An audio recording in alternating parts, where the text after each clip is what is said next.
Krishna. Instant అప్పచ్చులు మీరెప్పుడన్నా తిన్నారా? Instant అప్పచ్చులేంటమ్మా మేమెప్పుడూ వినలేదే, మేమెప్పుడూ కనలేదంటే, నేనిప్పుడు చెప్తాను గదా! ఇంతకీ అప్పచ్చులంటే ఏటి జెప్పు ముందంటే, అదేనండి అరిసెలు. చాలామంది నిప్పట్లని గూడా అంటారు. మేమైతే అప్పచ్చులంటాం. నిజం జెప్పాలంటే మా అమ్మ పండక్కి చేసిన అప్పచ్చులు అయిపోయాయన్నమాట. అదే అరిసెలు అయిపోయాయన్నమాట. అప్పుడే గుర్తొచ్చింది. మా అత్త మా కోసం పంపింది గదా! మా అన్నతో పాటి అరిసెల పిండి.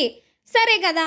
ఎందుకు అరిసెల పిండి పంపిందంటే అప్పచ్చులు చేస్తే వేస్ట్ అయిపోతాయి. మనకి ఎక్కువ ఎక్కువ పంపినా మనం ఇన్‌స్టాంట్‌గా తినలేమనమాట. ఇలా పిండి పంపారనుకోండి మనకి ఎప్పుడు కావాలంటే అప్పుడు ఫ్రిడ్జ్‌లో నుంచి ఒక 2, 3 అవర్స్ బయట పెట్టుకొని ఇన్‌స్టాంట్‌గా చేసేయొచ్చు. అవి ఆయిల్ పీలుస్తాయేమో అది ఇది అనకండి. చాలా మంచిగొస్తాయి. మొత్తం ఆ పాక పిండిలోనే ఉంటది.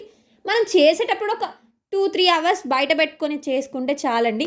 ఎప్పుడు కావాలంటే అప్పుడు ఇన్‌స్టాంట్‌గా మనం అరిసెలు తినేయొచ్చు. అయినా వేడి వేడి అరిసెలు తింటే ఆ టేస్టే వేరు.